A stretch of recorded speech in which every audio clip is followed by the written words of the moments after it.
Welcome to one nation Telugu news. ముందుగా headlines చూద్దాం. ముఖ్యమంత్రి రేవంత్ రెడ్డిని కలిసిన చిన్నజీయర్ స్వామి. సమతాకు 2024 శ్రీ రామానుజాచార్య 108 దివ్య దేశాల ద్వితీయ బ్రహ్మోత్సవాలకు సీఎంకు ఆహ్వానం.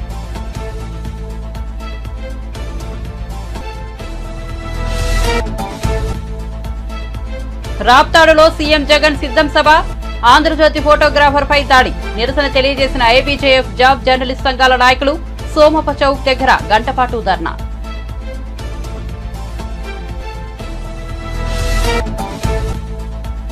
తెలంగాణలో మహిళల ఉద్యోగాలకు భద్రత లేకుండా పోయిందన్న బీఆర్ఎస్ ఎమ్మెల్సీ కవిత. నియామకాల్లో అన్యాయం జరిగేలా తీసుకొచ్చిన జీవో నెంబర్ 3ని వెంటనే ఉపసంహరించుకోవాలని డిమాండ్.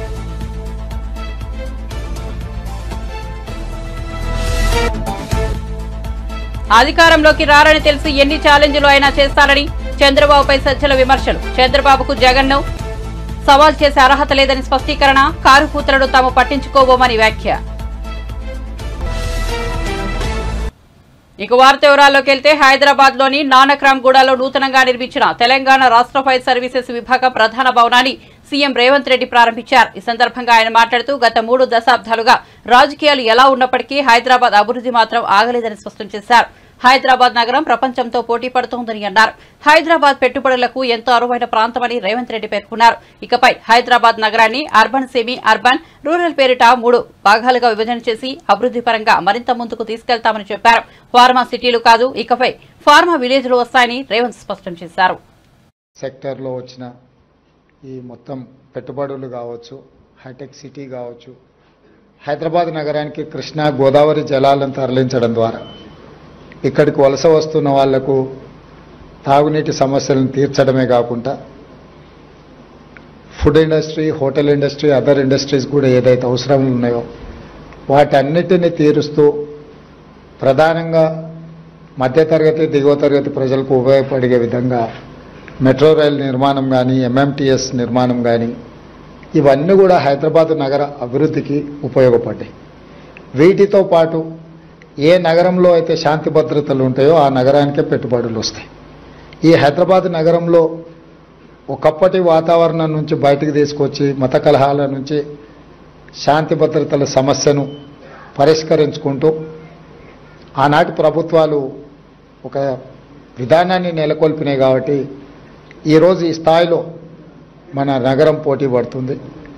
తప్పకుండా అది చంద్రబాబు నాయుడు గారు కావచ్చు, రాజశేఖర రెడ్డి గారు కావచ్చు, చంద్రశేఖరరావు గారు కావచ్చు, గత 30 సంవత్సరాలు 10 సంవత్సరాలు చంద్రబాబు నాయుడు, 10 సంవత్సరాలు రాజశేఖర రెడ్డి గారు, 10 సంవత్సరాలు చంద్రశేఖరరావు గారు. రాజకీయాలు ఎలా ఉన్నా, వాళ్ళ ఆలోచన విధానం ఎలా ఉన్నా, హైదరాబాదు నగర అభివృద్ధి విషయంలో గత ప్రభుత్వాలు తీసుకున్న నిర్ణయాలను కొనసాగించుకుంటూ ఇంకా మంచి నిర్ణయాలతోనే వాళ్ళు ముందుకెళ్ళిండ్రు. ఈ సాంప్రదాయం కొనసాగుతుంది. చాలామందికి కొన్ని అపోహలు ఉన్నాయి. ఆ అపోహలను చర్చించుకోవడం వల్ల ఏం ప్రయోజనం లేదు. గత 30 సంవత్సరాలలో ఈ నగరం ఎంత వేగంగా అభివృద్ధి చెందిందో, ఈ నగరం వేగంగా అభివృద్ధి చెందడానికి గత ముఖ్యమంత్రులు ఏ ప్రయత్నం చేసిండ్రో వాళ్ళ ముగ్గురి అనుభవాల నుంచి పాఠాలు నేర్చుకొని కొత్తగా నూతనంగా ఇంకా హైదరాబాద్ నగరాన్ని అభివృద్ధి పదం వైపు వేగంగా నడిపించడానికే మా ప్రభుత్వం ప్రయత్నం చేస్తుంది. ఇన్నర్ రింగ్ రోడ్ వేసినప్పుడు అసలు రింగ్ రోడ్ అనే విధానము, ఫ్లైఓవర్లు కట్టినప్పుడు ఫ్లైఓవర్ల విధానం కాంగ్రెస్ పార్టీని ఆ రోజు ముందుకు తీసుకొచ్చి, ఔటర్ రింగ్ రోడ్ కూడా ఆ రోజు చంద్రబాబు నాయుడు గారు ప్రతిపాదించారు. కంప్లీట్ ఔటర్ రింగ్ రోడ్ లేకుంటే పార్షియల్లీ బైపాస్ రోడ్ లాంటిది ఎయిర్పోర్ట్కి ఈ ప్రాంతం నుంచి ఉండాలి, గచ్చిబౌలి ఈ ప్రాంతం నుంచి అని ఆలోచన చేస్తే తర్వాత రాజశేఖర రెడ్డి గారు ముఖ్యమంత్రి అయిన తర్వాత కంప్లీట్గా హైదరాబాద్ నగరానికి ఒక మణిహారంగా ఉండాలి అని చెప్పి ఔటర్ రింగ్ రోడ్డును కానీ అంతర్జాతీయ ఎయిర్పోర్ట్ను అంతకుముందు ప్రభుత్వం తీసుకున్న నిర్ణయాలను కొనసాగించి అంతకంటే ఇంకా ఉన్నతంగా అభివృద్ధి చేయడం జరిగింది. ఈరోజు ఔటర్ రింగ్ రోడ్ తర్వాత రీజనల్ రింగ్ రోడ్డు రావడానికి గత ప్రభుత్వం తీసుకున్న నిర్ణయాలు కేంద్ర ప్రభుత్వం అనుమతి ఇచ్చింది. మధ్యలో కొన్ని కారణాల చేత వాయిదా పడుతూ వచ్చింది. నేను ముఖ్యమంత్రిగా బాధ్యత చేపట్టిన తర్వాత మా మంత్రివర్యులు కోమటిరెడ్డి వెంకటరెడ్డి గారు మేమందరం నితిన్ గడ్కరీ గారితో చర్చించి మాట్లాడి ఇమ్మీడియట్గా రీజనల్ రింగ్ రోడ్కు సంబంధించిన అన్ని పెండింగ్ సమస్యలను పరిష్కరించాలని కేంద్ర ప్రభుత్వాన్ని సంప్రదించి ఆ సమస్యలన్నిటినీ దాదాపుగా పరిష్కరించినాం. 354 కిలోమీటర్స్లో దాదాపుగా 50% రోడ్డుకు సంబంధించిన నిధులు ల్యాండ్ ఎక్విజిషన్ పూర్తయింది. మిగతా సగభాగం కూడా in principle they have agreed to sanction that remaining part. So భవిష్యత్తులో ఏవైతే రీజనల్ రింగ్ రోడ్డు విషయంలో ఏమైనా అపోహలు ఉన్నా వాటన్నిటిని తొలగించండి. తొందరలోనే తెలంగాణలో రీజనల్ రింగ్ రోడ్ కూడా రావడం జరుగుతుంది. దాంతోపాటు కంప్లీట్ రింగ్ రోడ్ మొత్తము రైల్ వసతి కూడా కల్పించాలి రవాణా కోసం. తెలంగాణ ముఖ్యమంత్రి రేవంత్ రెడ్డిని త్రిదండి శ్రీరామనారాయణ రామానుజ చినజీయర్ స్వామి సోమవారం మర్యాదపూర్వకంగా కలిశారు. ముఖ్యమంత్రి నివాసానికి వెళ్లిన చినజీయర్ స్వామి సమతా కుంభ్ 2024 శ్రీ రామానుజాచార్య 108 దివ్య దేశాల ద్వితీయ బ్రహ్మోత్సవాలకు సీఎంను ఆహ్వానించారు. ఇందుకు సంబంధించిన ఆహ్వాన పత్రికను చినజీయర్ స్వామి ఆయనకు అందించారు.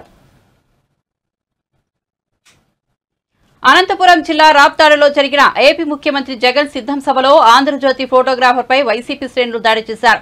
ఫోటోగ్రాఫర్ శ్రీకృష్ణపై పిడిగుద్దులు గుద్దుతూ కర్రలతో చితకబాదారు. మీరు ఆంధ్రజ్యోతియే అని ఆరా తీసి దాడి చేశారు. దాదాపు 1 కిలోమీటర్ వరకు కొట్టుకుంటూ తీసుకెళ్లారు.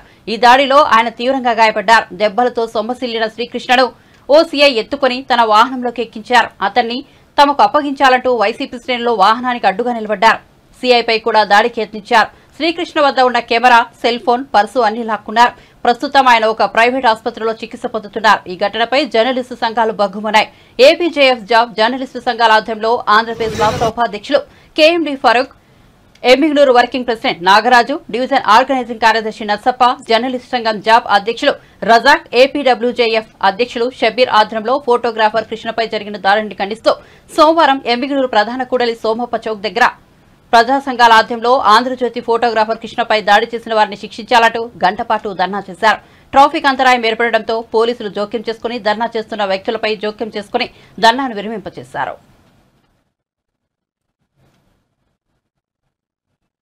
తెలంగాణలో మహిళల ఉద్యోగాలకు భద్రత లేకుండా పోయిందని, నియామకాల్లో అన్యాయం జరిగేలా తీసుకొచ్చిన జీవో నెంబర్ 3ను వెంటనే ఉపసంహరించుకోవాలని BRS MLC Kalvakuntla Kavitha demand చేశారు. ఈ మేరకు సీఎం రేవంత్ రెడ్డి నిర్ణయం తీసుకునేలా ఆదేశించాలని కాంగ్రెస్ అగ్రనేత సోనియా గాంధీ ఏఐసీసీ అధ్యక్షుడు మల్లికార్జున ఖర్గేకు లేఖ రాసినట్లు తెలిపారు. సోమవారం ఆమె మీడియాతో మాట్లాడుతూ ఇందిరామ రాజ్యం తీసుకొస్తామని చెప్పి అధికారంలోకి వచ్చిన కాంగ్రెస్ పార్టీ ఆడబిడ్డలకు తీవ్ర అన్యాయం చేసిందని విమర్శించారు. ఉద్యోగ అవకాశాల్లో మహిళల హక్కులను హరించేలా రాష్ట్ర ప్రభుత్వం వ్యవహరిస్తోందని మండిపడ్డారు. రోస్టర్ పాయింట్లు లేని సమాంతర రిజర్వేషన్లు అమలు చేయాలని నిర్ణయం తీసుకోవడం సరైనది కాదన్నారు. ఫిబ్రవరి 1వ తారీఖున ఒక మెమో తీసుకొని వచ్చింది. తెలంగాణ పబ్లిక్ సర్వీస్ కమిషన్ లోపల కొన్ని మార్పులు చేర్పులు చేయడానికి ఒక మెమో మొదలు తీసుకొని వచ్చింది. ఆ రోజు నుండి తెలంగాణలో ఉన్నటువంటి ఇంటెలెక్చువల్స్, బుద్ధిజీవులు, మహిళల యొక్క అభ్యున్నతి కోరుకునేటటువంటి అనేక మంది మేము ఇది తప్పేమో, దీన్ని జీవోగా తీసుకురారేమో, ఈ అంశాన్ని సవరించుకుంటారేమో అని అనుకునే లోపలే 10వ తారీఖు నాడు, ఫిబ్రవరి 10వ తారీఖు నాడు ఒక జీవో తీసుకొని రావడం జరిగింది. ఈ జీవో యొక్క సారాంశం ఏంటంటే, ఈ జీవో నంబర్ 3 యొక్క సారాంశం, ఇప్పటి వరకు మన రాష్ట్రంలో మహిళలకు ఉద్యోగాలలో హారిజాంటల్ పద్ధతిలో రిజర్వేషన్ అమలవుతూ ఉన్నది. 2 రకాల రిజర్వేషన్లు ఉంటాయి. ఒకటి వర్టికల్ రిజర్వేషన్, అంటే వాటిని సోషల్ రిజర్వేషన్స్ అంటారు. అందులో ఎస్సీలకు, ఎస్టీలకు, బీసీలకు ఫిక్స్డ్గా కొన్ని నంబర్ ఆఫ్ జాబ్స్ ఇవ్వడం జరుగుతుంది. అదేవిధంగా ఇంకో కొన్ని రకాల రిజర్వేషన్స్ ఉంటాయి, వాటిని హారిజాంటల్ రిజర్వేషన్ అంటారు. ఆ హారిజాంటల్ రిజర్వేషన్ ఎట్లా ఉంటుంది అని అంటే, సమయాన్ని, సందర్భాన్ని బట్టి, అవసరాన్ని బట్టి ఇస్తారు. 33.3% మహిళలకు హారిజాంటల్ రిజర్వేషన్ ఇస్తున్నాము అని అంటే 3% మహిళలకు హారిజాంటల్ రిజర్వేషన్ ఇస్తున్నాము అని అంటే అంతకుముందు 1996లో ఈ రిజర్వేషన్ల అంశం వచ్చినప్పుడు మహిళలకు హారిజాంటల్ రిజర్వేషన్ ఇస్తూనే వాటిని ఆల్మోస్ట్ వర్టికల్ రిజర్వేషన్తో ఈక్వల్గా చేయాలంటే రోస్టర్ పాయింట్ పెట్టాలనేటటువంటి ప్రతిపాదన తీసుకొని రోస్టర్ పాయింట్ ఇచ్చి మహిళలకు 100లో 33.3% ఉద్యోగాలు ఇవ్వాలనేటటువంటి నిబంధనలు 1996లో రావడం జరిగింది. ఈ దేశంలో దేశవ్యాప్తంగా ఉన్నటువంటి ఉద్యోగ అవకాశాలు మహిళలకు ఇవ్వడానికి 1996లో 2 జీవోలు వచ్చినాయి. ఒకటేమో 33.3% హారిజాంటల్ ఇవ్వాలి, రెండవది రోస్టర్ పాయింట్ ఇవ్వాలనేది. దాంతో అడ్వాంటేజ్ ఏమైందంటే 100 ఉద్యోగాలు వేస్తే 33% ఉద్యోగాలు గ్యారంటీగా మహిళలకు వస్తూనే ఇంకా ఎక్కువ ఉద్యోగాలు వచ్చేటటువంటి ఆస్కారం ఉండింది. ఇప్పుడు రాష్ట్ర ప్రభుత్వం కొత్తగా తీసుకొచ్చినటువంటి జీవోతో ఏంటంటే హారిజాంటల్ రిజర్వేషన్నే మహిళలకు ఇస్తూ రోస్టర్ పాయింట్ అనేటటువంటిది కంప్లీట్గా రద్దు చేస్తున్నామంటూ జీవో ఇవ్వడం జరిగింది. ఈ రోస్టర్ పాయింట్ రద్దు చేయడం ద్వారా ఏం జరుగుతుందంటే మినిమం 33 ఉద్యోగాలు ప్రతి 100 ఉద్యోగాల్లో మహిళలకు ఇవ్వాలనేటటువంటి నిబంధన ఏదైతే ఉందో అది 33 రావచ్చు, 10 రావచ్చు, 15 రావచ్చు, 2 రావచ్చు. ఎటువంటి గ్యారంటీ మహిళలకు వచ్చే ఉద్యోగాల మీద ఉండదు. ఇది నేను చెప్తున్నటువంటి మాట కాదు, ఈ రాష్ట్రంలో ప్రతి ప్రధాన పత్రికలో కూడా కోడై కూస్తున్నటువంటి మాట. మరీ ముఖ్యంగా ఈ రోస్టర్ పాయింట్ మహిళలకు రద్దు చేయడం ద్వారా ప్రధానంగా ఎస్సీ, ఎస్టీ, బీసీ మహిళలకే తీవ్రంగా నష్టం జరిగేటటువంటి ఆస్కారం ఉంటుంది. ఇది హిందూ పత్రిక, వీళ్ళు క్లియర్గా చెప్తా ఉన్నారు ఏమని, removal of roster point criterion likely to affect women from under privilege sections. అంటే ఒక ఎస్సీ ఆడబిడ్డకు ఒక ఉద్యోగం రావాలంటే మినిమం 16 ఉద్యోగాలు ఉంటేనే ఎస్సీ ఉమెన్కి ఒక ఉద్యోగం వచ్చేటటువంటి ఆస్కారం ఉంటుంది. అంటే జనరల్గా డిపార్ట్మెంట్లలో మీరు చూసుకున్నప్పుడు నోటిఫికేషన్ వేసినప్పటికీ ఏం జరుగుతుంది అని అంటే ఒక్కొక్క డిపార్ట్మెంట్లో 5 ఉద్యోగాలు, 7 ఉద్యోగాలు, 8 ఉద్యోగాలు ఇట్లా ఉంటాయి. మొత్తం 100, 1000, 2000 అని బయట చెప్పినప్పటికీ మళ్ళా డిపార్ట్మెంట్ల వారీగా సపరేట్ కోడ్స్ ఉంటాయి. డిపార్ట్మెంట్ల వారీగా వాళ్ళ రోస్టర్ పాయింట్ ప్రకారం నియామకాలు జరుగుతూ ఉంటాయి. అట్లా చూసుకున్నప్పుడు ఒక్కొక్క డిపార్ట్మెంట్లో అనేక రకమైనటువంటి ఇబ్బందులు మహిళలకు ఏర్పడి ఉద్యోగాలు కోల్పోయేటటువంటి ఆస్కారం ఉన్నది. ఇగో ఇది సాక్షి పేపర్, మొత్తం కొలువలు పట్టిక తారుమారైందని చెప్పి వారు ఇచ్చినటువంటి ఆర్టికల్. ఏపీలో ఉన్న వాలంటీర్ వ్యవస్థపై జనసేన నేత నాదెండ్ల మనోహర్ విమర్శలు గుప్పించారు. ఇంటింటికి వెళ్లి పూర్తి సమాచారాన్ని సేకరించాలని వాలంటీర్లకు ఎవరు చెప్పారని ప్రశ్నించారు. వాలంటీర్లు సేకరించిన సమాచారాన్ని ఎక్కడ భద్రపరుస్తున్నారని అడిగారు. వాలంటీర్ వ్యవస్థ గురించి అడిగితే పవన్ కళ్యాణ్ పై కేసు పెడతారా అని మండిపడ్డారు. పవన్ పై వైసీపీ ప్రభుత్వం తప్పుడు కేసు పెట్టిందని విమర్శించారు. తాము అడిగే ప్రశ్నలకు సమాధానాలు చెప్పకుండా మంత్రులు, పోలీసులు ఎదురుదాడి చేస్తున్నారని ఆగ్రహం వ్యక్తం చేశారు. అసలు వాలంటీర్ వ్యవస్థకు చట్టపరమైన గుర్తింపు ఉందా అని ప్రశ్నించారు. రాష్ట్రంలో ఉన్న నిరుద్యోగ సమస్యపై సీఎం జగన్ ఎప్పుడైనా మాట్లాడారా అని ప్రశ్నించారు.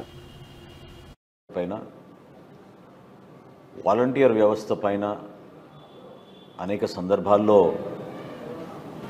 పవన్ కళ్యాణ్ గారు చెప్పిన కొన్ని విషయాల్ని ప్రస్తావిస్తూ వాలంటీర్ వ్యవస్థలో ఉన్న ఒక వాలంటీర్ తోటి ప్రభుత్వం కుట్రపూరితంగా, బలవంతంగా ప్రతిపక్షాలని భయపెట్టే విధంగా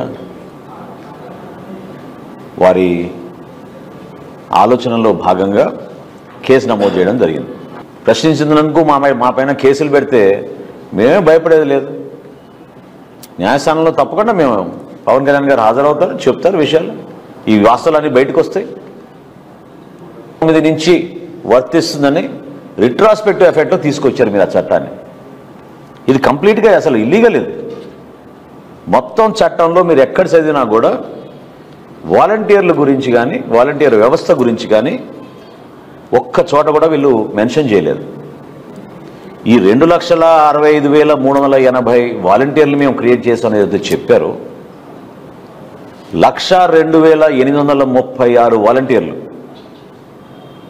మరొకసారి చెప్తున్నాను, 1,02,836 వాలంటీర్ల డేటా అసలు అప్లోడే కాలేదు.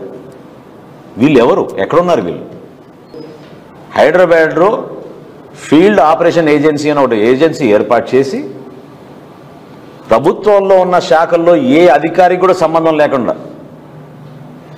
అసలు క్రియేట్ చేసిన డిపార్ట్మెంట్, మీరు చట్టబద్ధంగా క్రియేట్ చేసిన డిపార్ట్మెంట్లోనే ఎవరికి సంబంధం లేకుండా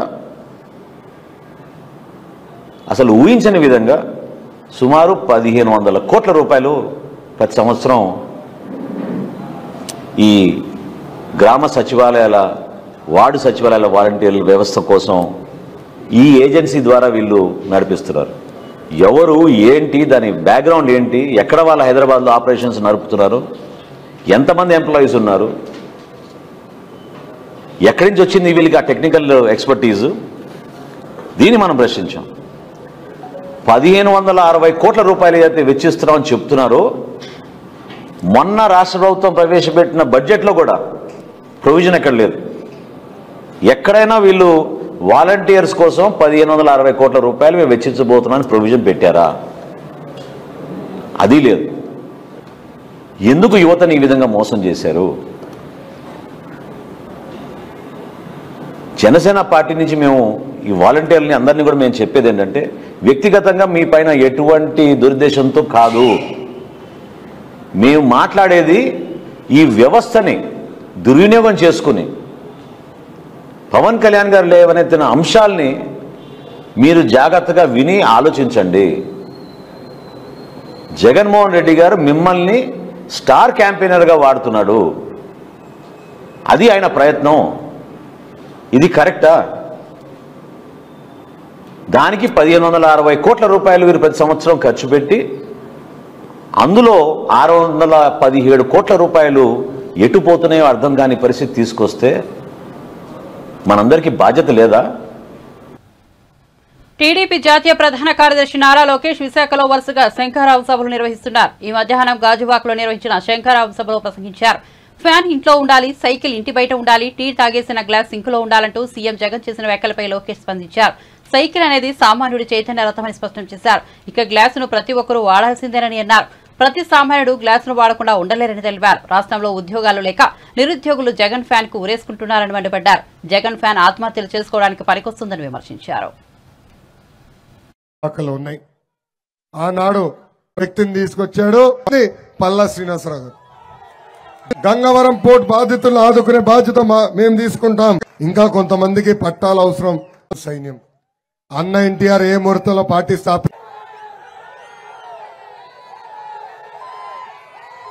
పనిచేసిన చంద్రబాబు నాయుడు గారిని అర్ధరాత్రి వచ్చి ఎలా అరెస్ట్ చేశారో మీరు అందరూ చూశారు. ఏం తప్పు చేయని చంద్రబాబు నాయుడు గారిని 53 రోజులు జైల్లో బంధించారు తల్లి. 3000 కోట్ల రూపాయలు అవినీతి అన్నారు తల్లి. దాని తర్వాత 270 కోట్ల రూపాయలు అవినీతి అన్నారు తల్లి. ఇప్పుడు 27 కోట్ల రూపాయలు అది కూడా పార్టీ అకౌంట్లోకి వచ్చిందని వాళ్ళు మాట్లాడుతున్నారు తల్లి. ఈ సభాముఖంగా ఆ సైకో జగన్ కి నేను సవాల్ ఇస్తున్నా. జగన్, నీకు దమ్ము ధైర్యం ఉంటే టైం డేట్ నువ్వు ఫిక్స్ చేయి. నువ్వు చేసిన అవినీతి, మేం చేసిన మంచి పనులు చర్చించడానికి మేము సిద్ధం. నువ్వు సిద్ధమా అని నేను అడుగుతున్నా. నిప్పులాగా బతికిన వాళ్ళం బ్రదర్. బామలకే భయపడిన కుటుంబం మాది. నువ్వు పెట్టే చిల్లర కేసులు మేము భయపడతామా? ఆనాడే చెప్పినా నీకు, ఈ లోకేష్ తగ్గేదే లేదు.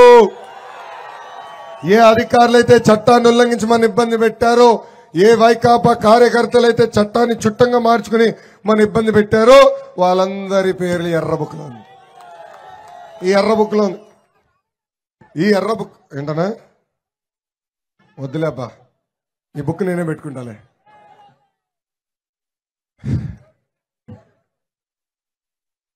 దప్పుడు దిప్పుడేనా? ఈరోజు ఎందుకు నవ్వుతున్నానంటే, అమ్మాయి బుక్ మీద కూడా కేసు పెట్టారు తల్లి. కోర్టుకు వెళ్ళారు తల్లి. ఊరూరు రోజు లోకేష్ ఎర్ర బుక్ చూపించి తిరుగుతున్నాడు.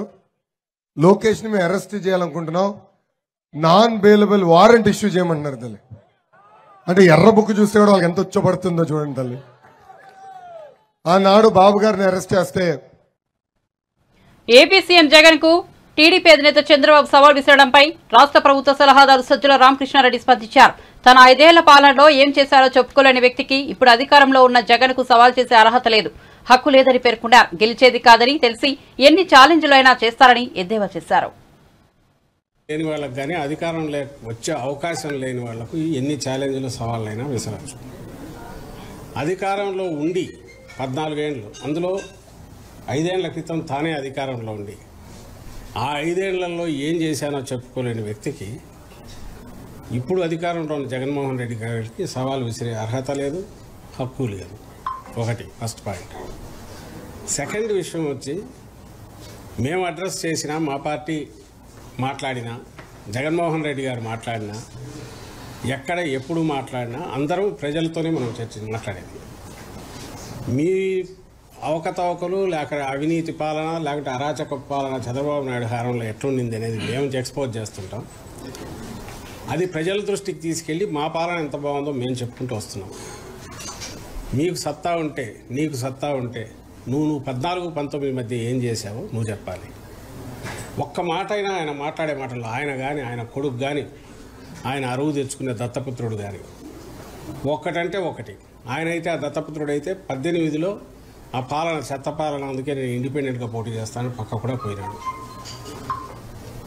వీళ్ళిద్దరూ తండ్రి కొడుకులైన ఇదిగో మేము 14-19 మధ్య ఇది చేశాం, మా పాలన జగన్మోహన్ రెడ్డి గారి కంటే ఇందులో బాగుంది, మాకు ఓట్లు వేయండి అని ఒక్కరోజన్నా అడుగుతున్నారా? నోరు తెరిస్తే తిట్లు బూతులు తప్ప. అసలు అది మామూలుగా అయితే కేవలం జగన్మోహన్ రెడ్డి గారు ప్రజాస్వామ్యం మీద అత్యంత గౌరవం ఉన్న వ్యక్తి కాబట్టి, ఆఖరకు అంతిమ నిర్ణేతలు ప్రజలే అని తెలిసిన వ్యక్తి కాబట్టి ఈ కారు కూతలన్నీ ఎందుకు పట్టించుకోవాలని వదిలేశాడు. కానీ నిజంగా వాళ్ళు అంటున్నట్టు జగన్మోహన్ రెడ్డి గారు ఒక నియంతనో ఇంకో రకమో ఇంకొక రాజ్యాంగమో వాళ్ళు అంటున్నట్టు రాజారెడ్డి గారి రాజ్యాంగం ఇట్లా పొద్దుపోని మాటలన్నీ అవన్నీ నిజమైతే వీళ్ళు ఇట్లా బరి తెగించి రోడ్డు ఎక్కి తిట్టుకుంటూ తిరగలిగే వాళ్ళ చంద్రబాబు కానీ ఆయన కొడుకు కానీ వాళ్ళ ముఠా ఎవరైతే ఉన్నారో వాళ్ళందరూ అవి తప్ప వేరే ఎందుకు మాట్లాడలేకపోతున్నారు? తిట్లు తప్ప. ఎక్కడైనా సహేతుకమైనవి కానీ లేదా ఒక ప్రాతిపదిక మీద కానీ వాళ్ళు ఏదైనా ఆరోపణలు కానీ విమర్శలు కానీ చేస్తున్నారా? ఒకటి లేదు. ఈరోజు పెట్టిన దాంట్లో కూడా జగన్మోహన్ రెడ్డి గారు ఎప్పుడెప్పుడో మాట్లాడినవన్నీ గుదిగుచ్చి దాంట్లో పెట్టారు. అందులో ఏది కాదని లేదు, కానీ ఫైనల్ మేనిఫెస్టోలో వచ్చాక ఏం చెప్పారు, అందులో మేమేమేమి అమలు చేసామనేది మేము చెప్పుకుంటున్నాం రోజు. అందులో ఏది కాదు నిజం కాదు చెప్పమనండి. ఉమ్మడి అనంతపురం జిల్లా రాప్తాడులో సిద్ధం సభ సందర్భంగా ఆంధ్రజ్యోతి ఫోటోగ్రాఫర్ శ్రీకృష్ణపై విచక్షణ రహితంగా దాడి జరిగింది. ఈ ఘటనపై ఎస్పీ అన్బురాజన్ స్పందించారు. ఆంధ్రజ్యోతి పత్రికా ఫోటోగ్రాఫర్పై దాడి చేసిన వారిపై కేసు నమోదు చేశామని వెల్లడించారు. దాడికి పాల్పడిన వారిని గుర్తించామని తెలిపారు. ఈ ఘటనలో పోలీసులపై ఆరోపణలు వచ్చాయని, అదనపు ఎస్పీ స్థాయి అధికారితో విచారణ చేపడుతున్నామని అన్బురాజన్ పేర్కొన్నారు. ఈ ఘటనలో పోలీసుల నిర్లక్ష్యం ఉందని తెలితే వారిపై చర్యలు ఉంటాయని స్పష్టం చేశారు. మీడియా ప్రతినిధుల రక్షణ తమ బాధ్యత అని ఎస్పీ ఉద్ఘాటించారు. మీపై దాడులకు పాల్పడినా బెదిరించినా మాకు ఫిర్యాదు చేయండంటూ పాత్రికేయులకు సూచించారు. జర్నలిస్టులు స్వేచ్ఛాయుత వాతావరణంలో విధులు నిర్వర్తించుకునేందుకు తప్పకుండా చర్యలు తీసుకుంటామని చెప్పారు.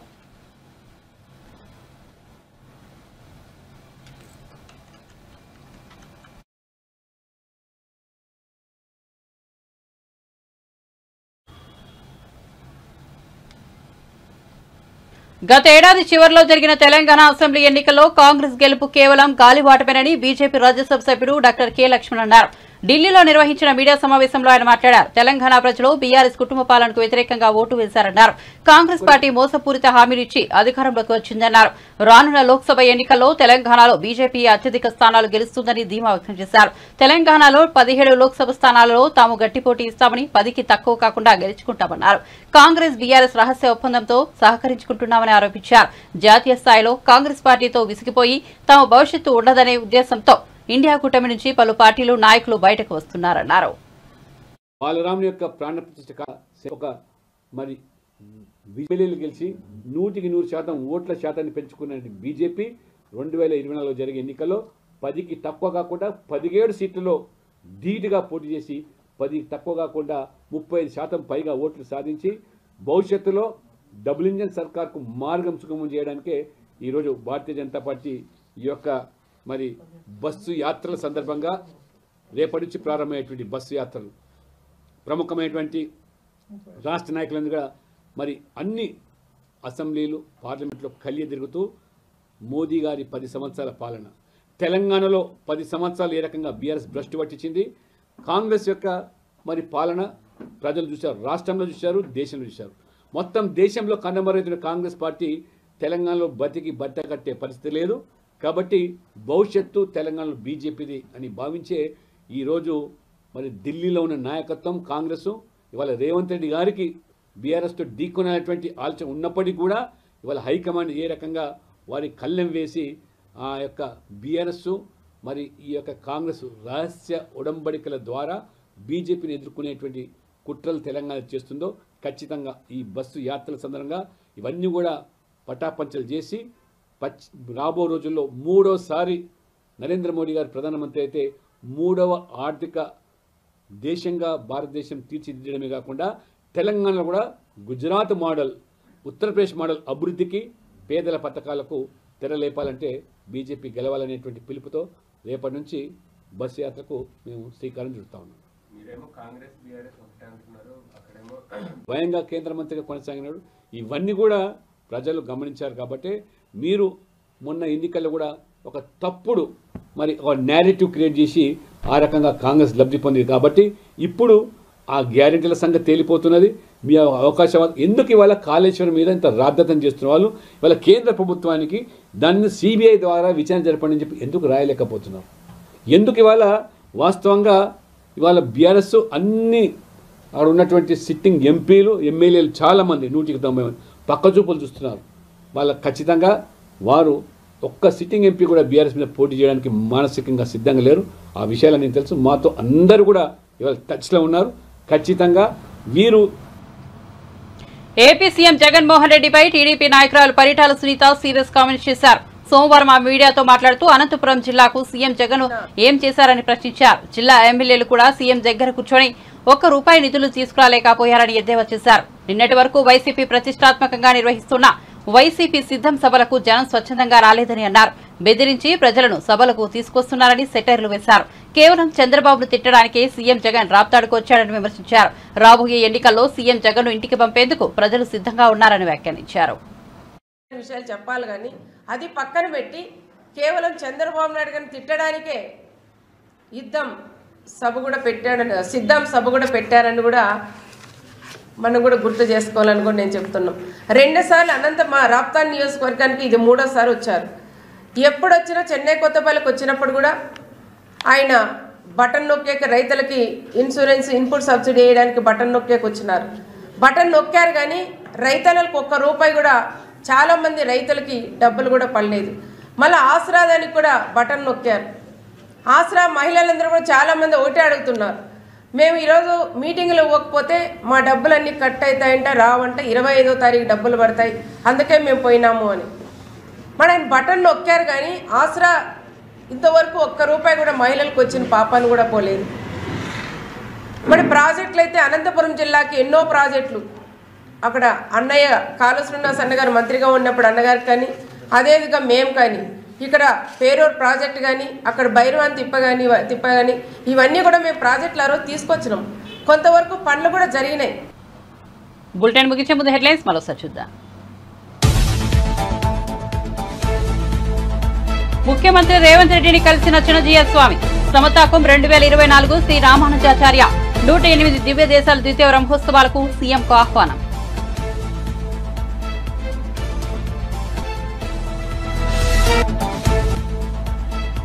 రాప్తాడులో సీఎం జగన్ సిద్ధం సభ. ఆంధ్రజ్యోతి ఫోటోగ్రాఫర్ పై దాడి. నిరసన తెలియజేసిన ఏపీజేఎఫ్ జాబ్ జర్నలిస్ట్ సంఘాల నాయకులు. సోమప్ప చౌక్ దగ్గర గంటపాటు ధర్నా.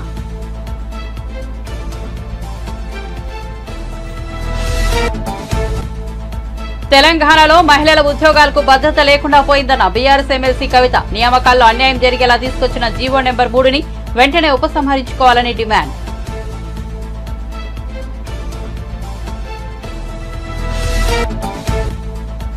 అధికారంలోకి రారని తెలిసి ఎన్ని ఛాలెంజ్లైనా చేస్తారని చంద్రబాబుపై సజ్జల విమర్శలు. చంద్రబాబుకు జగన్ను సవాల్ చేసే అర్హత లేదని స్పష్టీకరణ. కారు కూతులను తాము పట్టించుకోబోమని వ్యాఖ్య. మరిన్ని అప్డేట్స్ కోసం చూస్తూనే ఉండండి వన్ నేషన్ తెలుగు న్యూస్.